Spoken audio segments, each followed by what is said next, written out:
លោកថាបកុលទី1សំដីអាក្រក់ប៉ុន្តែចិត្តខាងក្នុងវាសស្អាតណាមានទេញោមមានទេបកុលទី1នេះណាមានមិនអត់ទេបកុលទី2សំដីល្អប៉ុន្តែចិត្តនោះខ្មៅចិត្តអាក្រក់ណាបកុលទី3សំដីក៏អាក្រក់ចិត្តក៏អាក្រក់ណាបកុលទី4សំដីក៏ល្អចិត្តក៏ល្អមកយកមួយណាញោមយកមួយណា4ហ្នឹងយកណាមិញយកតែចិត្តល្អមួយទេសំដីល្អអត់ចង់បានទេណាហ្នឹងហើយចឹងទី4ណាចង់បានគ្រប់គ្នាប៉ុន្តែបើគ្រាន់តែចង់ហ្នឹងអត់បានទេណាហ្នឹងហើយគ្រាន់តែចង់ហ្នឹងអត់បានទេណាដូចជាសត្វលោកភាគច្រើនគឺចង់បានតែរបស់ល្អស្អីផ្សេងត្រូវការតែល្អចង់ឲ្យអ្នកដតីគេធ្វើល្អមកយើងចង់ឲ្យអ្នកដតីគេសម្ដីទន់ភ្លន់មករកយើងចង់ឲ្យអ្នកដតីគេគោរពឲ្យតម្លៃយើងចង់ឲ្យអ្នកដតីគេស្រឡាញ់យើងចង់ឲ្យអ្នកដតីគេឲ្យតម្លៃយើងមែនទេគ្រប់គ្នាគឺចឹងចង់ឲ្យគេធ្វើល្អមកលើយើងគ្រប់សពប៉ុន្តែយើងចង់ឲ្យគេពោលសម្ដីល្អដាក់យើងប៉ុន្តែយើងមិនដែលពោលសម្ដីល្អដាក់គេបានទេអត់បានទេ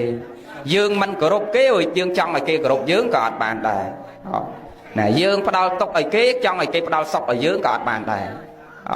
ណាបើចង់ឲ្យគេស្រឡាញ់យើងបើតើយើងស្រឡាញ់គេជាមុនសិន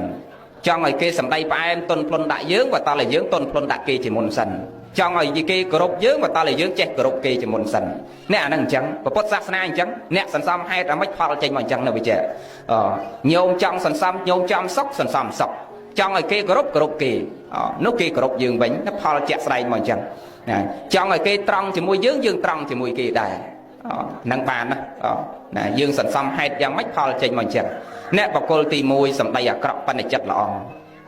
មនុស្សសម្ដីអាក្រក់និងចិត្តល្អនេះសម័យដើមមានច្រើនសម័យតាពីមុនណាមិនចាំបាច់ពីដើមទេទោះសវត្សក៏90 91 92កាលអាត្មានៅវត្តនេះក៏ដូចគ្នាដែរលោកគ្រូមិនដែលសម្ដីផ្អែមដាក់លោកនៅក្រោមនេះទេកូនសិស្សក៏មិនដែលសម្ដីផ្អែមដែរតែយាយតាហ្នឹងក៏អាម៉ឹងហែងអញដែរក៏សម្ដីលោកប៉ុន្តែកូនសិស្សសម្ដីសម្ដៅអាក្រក់វាយទាត់ធាក់ហើយប៉ុន្តែមានរបស់មានអីបន្តិចបន្តួចនឹងຕົកសម្រាប់ក្មេងសម្រាប់កូនសិស្សសម្រាប់លោកណាល្ងាចឡើងវាយជេរថាហើយហៅឲ្យឆាន់ទឹកដោះគោឲ្យឆាន់ស្ករមកអង្គុយជុំគ្នាណាអាហ្នឹងសម្ដីអាក្រក់ប៉ុន្តែចិត្តល្អបើយើងគ្រប់គ្នាដូចមិនសូវចង់បានទេមែនទេឧទាហរណ៍ទៅលេងផ្ទះគេស្រាប់តែគេស្ងោរមាន់មែនមកហូបហ្នឹងវាឆ្ងាញ់មែនប៉ុន្តែអង្គុយហូបអូជុំគ្នាអត់បាយដួសខ្លួនឯងណាហើយយើងអ្នកទៅពីចម្ងាយនេះដូចមិនសូវស្រួលអារម្មណ៍មែនទេអាហ្នឹងសម្ដីវាមិនសូវពិរោះស្រាប់ប៉ុន្តែចិត្តខាងក្នុងវាល្អណាហើយបកុលសម្ដីអាក្រក់ហើយចិត្តល្អបកុលសម្ដីអាក្រក់និងចិត្តអាក្រក់នេះយើងអត់សូវទទួលរងគ្រោះថ្នាក់ប្រមាណទេព្រោះយើងដឹងមុនយើងការពារទុកមែនទេប៉ិនបកុលណាដែលយើងរងគ្រោះថ្នាក់ធ្ងន់ជាងគេបកុលសម្ដីអាក្រក់និងចិត្តអាក្រក់បកុលសម្ដីអាក្រក់និងចិត្តល្អនេះយើងអត់សូវទទួលរងគ្រោះថ្នាក់ទេបើទោះបីជាសម្ដីអាក្រក់ចិត្តអាក្រក់ក៏យើងមិនសូវរងទទួលគ្រោះថ្នាក់ធ្ងន់ដែរព្រោះយើងដឹងមុនដឹងតែបកុលហ្នឹងវាសម្ដីអាក្រក់ចិត្តវាក៏អាក្រក់អញ្ចឹងយើងមានអីការពារឧទាហរណ៍តែឆ្កែចប់ឆ្កែក៏វាមានប្រភេទដូចមនុស្សអញ្ចឹងដែរឆ្កែខ្លះព្រុសនោះព្រុសឃើញយើងព្រុសដេញគ្រប់សពបែបយ៉ាងប៉ុន្តែអត់ចេះខំទេមែនទេវាបានតែព្រុសទេ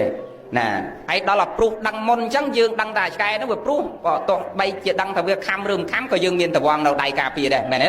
ព្រោះយើងដឹងតែផ្ទះហ្នឹងមានឆ្កែណាយើងដឹងមុនប៉ុន្តែឆ្កែខ្លះអត់ព្រុសអត់មាត់អត់កទេឃើញយើងដើរទៅមិនខ្ចីធ្វើដឹងប៉ុន្តែដល់តែយើងដើរផុតបន្តិចមកពីក្រោយក្រឹបមែនទេណាអាហ្នឹងគ្រោះថ្នាក់គេចង់សម្ដៅមនុស្សសម្ដីអាក្រក់និងចិត្តអាក្រក់នេះយើងក៏មិនសូវទទួលរងគ្រោះថ្នាក់ប្រមាណទេព្រោះយើងដឹងមុនប៉ុន្តែបុគ្គលដែលរងទទួលគ្រោះថ្នាក់គឺបុគ្គលដែលសម្ដីអីសម្ដីផ្អែមប៉ុន្តែចិត្តខាងក្នុងវាខ្មៅនេះបានយើងទទួលរងមែនទេយើងមើលវាអត់ដឹងមើលចិត្តគេវាមិនដឹងសម្ដីខាងក្រៅល្អណាស់គឺបានប្រយោជន៍ញាតិញោមណាយើងកើតមកមួយជាតិយើងគួរតែរស់យ៉ាងម៉េចផ្ដល់ប្រយោជន៍ដល់អ្នកដទៃឲ្យបានច្រើនកុំគិតប្រយោជន៍ខ្លួនឯងច្រើនជាងប្រយោជន៍រួមណាជាពិសេសថ្នាក់ដឹកនាំញោមយើងជារាជនេះចាត់ទុកថ្នាក់ដឹកនាំដូចជាម្ដាយដូចជាឪពុកមែនទេ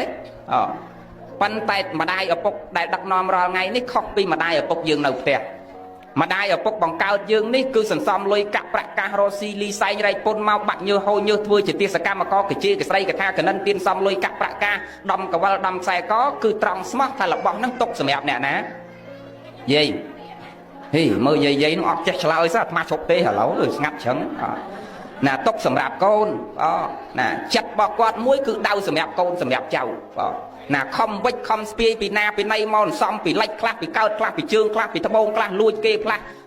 កាប់កេងភ្នែកអញ្ជីងគេខ្លះអីខ្លះសន្សំមកដើម្បីកូនណារពីក្រៅមកចំណូលចូលផ្ទះទុកសម្រាប់កូនកូនអ្នកដឹកនាំហ្នឹងគេឲ្យតាំងចិត្តដូចម្ដាយដូចឪពុកណាខំប្រឹងគិតប្រយោជន៍កូនចៅនេះឲ្យច្រើនជាងប្រយោជន៍ខ្លួនឯងអាហ្នឹងបានវិសុខលោកអ្នកប្រាជ្ញលោកពោលថាម៉េចអ្នកធំក៏មើលងាយអ្នកតូចវ៉ាស្មៅតូចគួចចងដំរីណាស្ដាច់ពឹងរាជសង់ពឹងវិន័យមច្ឆាជលស័យពិតពឹងគង្គាណាលោកអ្នកប្រាជ្ញលោកពោលអ្នកធំក៏មើលងាយអ្នកតូចស្មៅតូចគួចចងដំរីស្មៅវ៉ាទូចអាចចងដំរីមួយបានមែនទេគួចវិញធ្លុងចូលគ្នាទៅចងដំរីមួយបាន